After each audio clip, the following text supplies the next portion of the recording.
আচ্ছা মাসিমা, এরকম একটা ছেলের সঙ্গে মোহিনীর বিয়ে দিলে কি করে? তুমি ঠিক বলেছো মালতী, ওই ছেলেটাকে না আমার প্রথম দিন থেকে সুবিধের মনে হয় না। যেদিন ও মানভঞ্জন পালা দেখতে গেল সেদিনই ও সর্বনাশ হলো। আমি প্রথমে কিছু বুঝতে পারিনি। পরদিন সকালে তুই কি পাগল হয়ে গেলি মোহিনী? দুনিয়ায় এত ভালো ভালো ছেলে থাকতে তুই কিনা যাত্রাদারের কেষ্টকে বিয়ে করবি? কেন? কেষ্টও তো একটা ছেলে, ওকে বিয়ে করলে দোষ কোথায়? সে বোঝার মতো বুদ্ধি তোর মাথায় নেই, আর থাকবেই বা কি করে? বাপের আদরে আদরে মাথাটাও গেছে, স্বভাবটাও গেছে। তুমি তুমি একবার বাবাকে বলেই দেখো না। আমি কেন বলতে যাব? আমি যদি পছন্দ করতাম তাহলে আমি বলতাম। তুমি পছন্দ করেছো, তুমিই তোমার বাবাকে বলো। আমি জানি তুমি কেন বলবে না, বাবাকে তুমি কেন বলবে না। আসলে তুমি চাও না যে আমি ওকে বিয়ে করে সুখে থাকি। তুই যে ছেলেটাকে ভালো করে চিনিস না, শুধু যাত্রা দেখেই বুঝে ফেললি ও তোকে বিয়ে করে সুখে রাখবে, ভালো রাখবে। আরে কি হলো নাকি? বলি সাত সকালে এত চেঁচামেচি কিসের? এই দেখো দেখো, মেয়েকে লাই দিয়ে দিয়ে কি করেছে দেখো। বেশ করেছি, তা এখন কি হয়েছে তাই বলবে তো? কি রে, এবার চুপ করে আছিস কেন? বাপকে বল।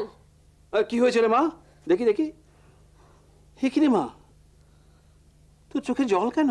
তোমার মেয়ে যাত্রা দেখতে গিয়েছিল, সেখানে কেষ্টার অভিনয় যে করে তাকে নাকি ও বিয়ে করবে। কি রে মা, সত্যি নাকি? হ্যাঁ বাবা, তুমি তো আমাকে বলেছিলে আমি যাকে পছন্দ করব তুমি তার সঙ্গে আমার বিয়ে দেবে। দেবই তো। আরে তোর পছন্দ মানেই তো আমার পছন্দ। বাহ বাবা বাহ, ছেলেটা কোথাকার, কোথায় বাড়ি, কি জাত, বাড়িতে কে কে আছে, কোনো কিছু না জেনেই তুমি বিয়ে ঠিক করে ফেললে। পরে শ্বশুর বাড়িতে গিয়ে যদি কিছু হয়। শোনো, বলি মেয়ে ছেলের বুদ্ধিতে আমি কাজ করি না। আমার মেয়েকে যে বিয়ে করবে তাকে ঘর জামাই থাকতে হবে, তা তেমন ছেলে তো তুমি সচরাচর পাবে না। আর ওই যাত্রার কষ্ট, যাত্রা করে কপাসাই বা পায়। আমার মতন পয়সাওয়ালা লোকের ঘর জামাই হবে শুনলে এক কথায় রাজি হবে। তা আমার মেয়ের যখন পছন্দ তখন ওকেই আমি ঘর জামাই করবো। কিরে মা, এখন খুশি তো? তাহলে কালকে কুলপিতদের যাত্রার আসরে গিয়ে আমি ওর সঙ্গে কথা বলে আসবো। তারপর মোহিনীর বাবা খুব তাড়াতাড়ি সব সেরে ফেললেন। আমি শেষ মুহূর্ত পর্যন্ত বলেছিলাম ভেবে দেখতে, কিন্তু আমার কথা কেউ শোনেনি। আর শুনবেই বা কি করে? সত্যি তো, কাকা তখন কি করতেন বলো তো? ওই মেয়ের তখন এক গো, হয় কেষ্টকে বিয়ে করব কিংবা গলায় দড়ি দেব। হাজার হোক, একটাই তো মেয়ে। কাকা কিচ্ছুটি বলতে পারেননি, কিচ্ছুটি না।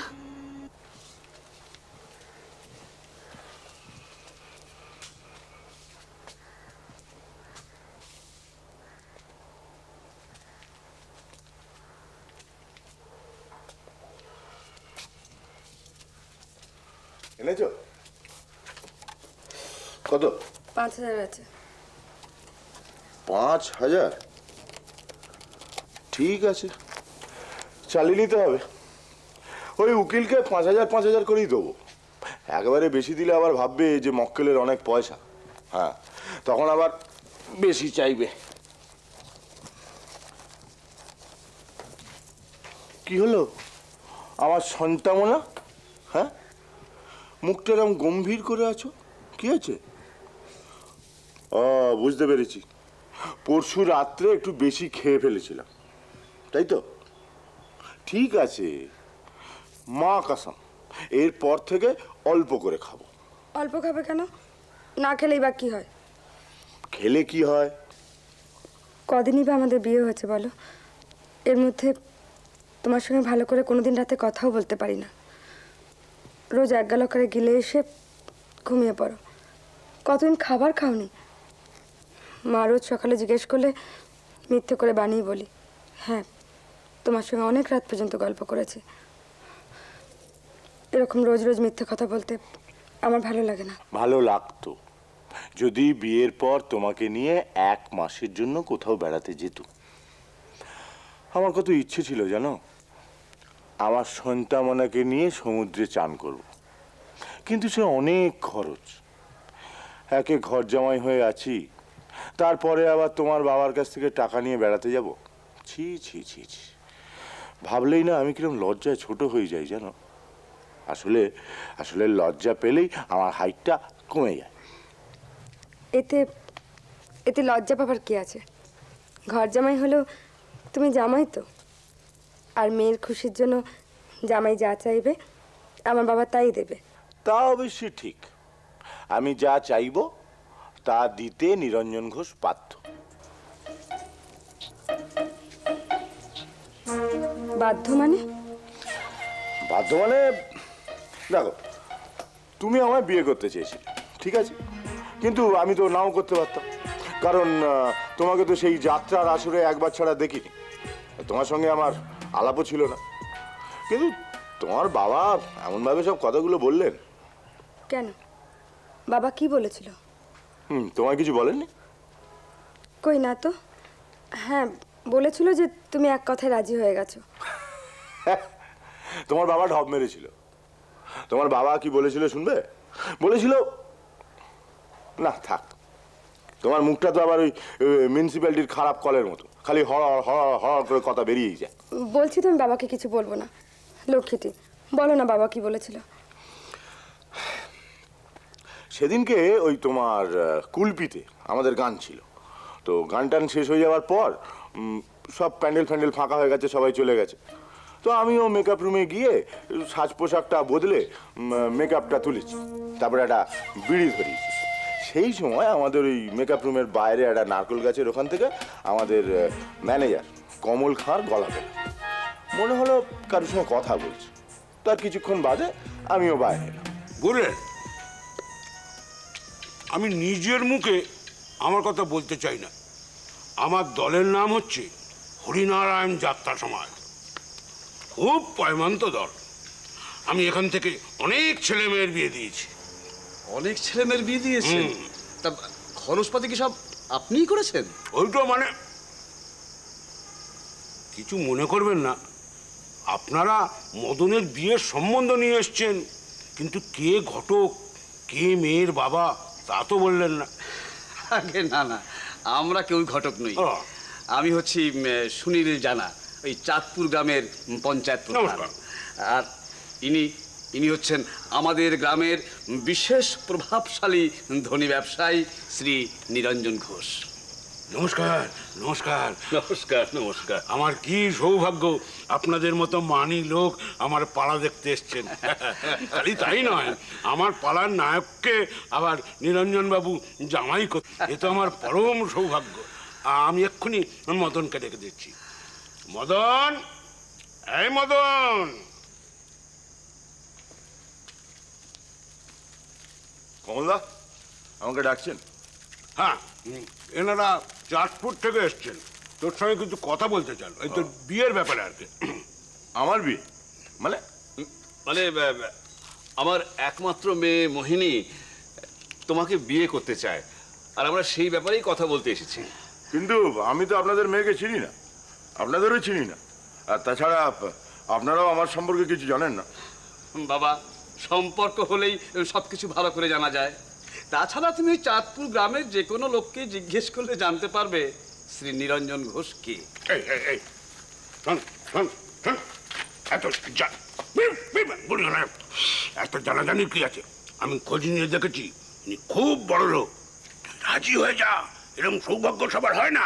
কিন্তু কমলদা, আর কোনো কিন্তু নয় বাবা, মানে তুমি রাজি না হলে আমার মেয়ে গলায় দড়ি দেবে বলেছে। কিন্তু আপনি তো আমার কেসটাই জানেন না। ধ্যাৎ, তোর আবার কেস কিরে? ওই সব কেস নিরঞ্জন বাবু ভরসা করে দেবে। হ্যাঁ বাবা, বিয়েটা হলেই বুঝতে পারবে যে নিরঞ্জন বাবু তার মেয়ের জন্য সব কিছু করতে পারেন। তাছাড়া আমরা তোমার সম্বন্ধে সবকিছু শুনেছি, উনি সবকিছু আমাদের ভালো করে বলেছেন। কি বলেছে? আমি বলেছি যে তুই খুব ছোটবেলাতেই বাবা মাকে হারিয়েছিস, কলকাতায় তোর অগাধ সম্পত্তি, কিন্তু ভোগের উপায় নেই। এও বলেছি তুই সেই পাল বংশের একমাত্র উত্তরাধিকারী। ঠিক আছে, আপনারা সবাই যখন এত করে বলছেন, কিন্তু আমার কিছু সার্টিন কন্ডিশন আছে। কি আছে? ওই কন্ডিশন, শর্ত শর্ত। ও আচ্ছা আচ্ছা, হ্যাঁ ঠিক আছে, তা বলো কি শর্ত? বিয়ের পরও আমাকে পাঠ করতে দিতে হবে। হ্যাঁ নিশ্চয়ই, আমরা এতে রাজি। আর কিছু? মাঝের মধ্যে আমি একটু মালটাল খাই, তো এ নিয়ে আপনি বা আপনার মেয়ে কেউ ক্যাচাল করতে পারবেন না। ঠিক আছে। আর ব্যাস, আর কোনো ব্যাপার নেই বউ। সে দেয়া হবে, কিন্তু বাবা নিরঞ্জন বাবু মানে তোমার ভাবি শ্বশুর মশাইয়ের তো একটা শর্ত আছে। কি শর্তটা হচ্ছে ওই বিয়ের পর তোমাকে ওনার ঘর জামাই হয়ে থাকতে হবে। সে কি, আপনি মদন পালকে ঘরে তালাচাবি বন্ধ করে রাখতে চান? না না, তাই কি হয়? জামাইকে কি বন্ধ করে রাখে? না না না, মানে তুমি আমার কাছে, আমার বাড়িতে আমার ছেলের মতোই থাকবে। আসলে কি জানো বাবা, অনেক পুজো আচ্ছা করে ওই একটি মাত্র সন্তান পেয়েছি, তাই মোহিনীকে সবসময় কাছে রাখতে চাই বলেই বলছি। ঠিক তো, ঠিক তো। এই মদন, তুই না শিল্পী, শিল্পী হলে মানুষের মনের দুঃখটা বুঝতে জানতে হয়, বুঝলি? মানুষের মনের দুঃখ না বুঝলে কখনো বড় অভিনেতা হওয়া যায় না, বুঝছিস? নিরঞ্জন বাবু, আপনার শর্তে মদন রাজি। এইবার বুঝলে সোনামণি, কেন তখন বললাম যে তোমার বাবা আমাকে টাকা দিতে বাধ্য, আমি যা চাইবো তাই দেবে? দেবেন, কারণ ওনার মেয়ের ইচ্ছেতেই তুমি এবারে জামাই হয়েছ। আর তোমাকে কিছু দিলে আমি খুশি হই, সেটা বাবা জানেন। তাই তুমি যখন যা চাও তাই দেয়। কিন্তু তুমি স্বামী হিসেবে কি করছো? কেন? আর সবাই স্বামী হিসেবে যা করে, খাচ্ছি দাচ্ছি, বউকে ভালোবাসছি। ভুল বললে। আমি তোমাকে ভালোবেসেছি, তুমি আমাকে ভালোবাসোনি। এই জামাই, এরকম করে বলো না। আমি তোমাকে কত ভালোবাসি তুমি সেটা বোঝোই না। আর আমি তোমাকে ভালোবাসি বলি না, তুমি যখন যা বলো তাই শুনি। মদন, তুমি যদি আমাকে ভালো নাও বাসতে পারো, আমি কিচ্ছু মনে করব না। মেনে নেব আমার কপালে স্বামীর ভালোবাসা নেই, তাই পাইনি। কিন্তু আমাকে যদি কোনো কথা দাও, সেটা অন্তত রাখার চেষ্টা করো। সে কি, তুমি যখন যা বলেছো শুনিনি? তোমাকে মোগলাই খাওয়াবো বলেছিলাম, খাওয়াইনি? খাইয়েছ, কিন্তু ফুলসজ্জা রাতে আমাকে যা কথা দিয়েছিলে তার একটা কথা তুমি রেখেছ? রাখনি। এখনো তুমি রোজ নেশা করো, তোমার ওই যাত্রা দলের রাধার সঙ্গে এখনো তুমি দেখা করো। অথচ তুমি আমাকে কথা দিয়েছিলে যে ওই মেয়েটার সঙ্গে তুমি কোনো সম্পর্ক রাখবে না। সম্পর্ক রাখিনি তো, শুধু মানভঞ্জন পালা যেদিনকে হয় সেদিনকে একসঙ্গে পাঠ করি। মিথ্যে কথা। সেদিন তোমাদের নয়নপুরে গান ছিল, তুমি ভোরবেলা কোত্থেকে ফিরেছিলে? কোত্থেকে মানে? সেদিন আমাদের গান শেষ হতে হতে শেষ রাত হয়ে গেছিল, তাই বাড়ি ফিরতে ফিরতে ভোর হয়ে গেল। একটা মিথ্যে ঢাকতে 14টা মিথ্যে বলছো। সেদিন সেদিন নয়নপুরে পালা শেষে তুমি মেয়েটার ঘরে বসে নেশা করনি? তুমি বলনি যে ওই তোমার আসল, আমি মিথ্যে? কোন শালা বলেছে? কোন শালা বলেছে এই কথাগুলো? হ্যাঁ, আমার সংসারে কে আগুন ধরাতে চাইছে? নামটা বলো, নামটা বলো। আমি শালাকে মায়ের ভোগে পাঠিয়ে দেবো। কি হলো, নামটা বলো। শুনলে কে বলেছে? মালতী বলেছে। ওর মামার বাড়ি নয়নপুরে, ও সেদিন ওখানেই ছিল। ও ও তোমাদেরকে দেখেছে, তোমাদের সব কথা শুনেছে। মদন, মদন, কেউ চায়নি যে আমি তোমাকে বিয়ে করি, কিন্তু আমি তোমাকে প্রথম দেখেই এত ভালোবেসে ফেলেছিলাম যে তোমাকেই বিয়ে করেছি। তুমি তুমি কেন আমাকে এত কষ্ট দিচ্ছ?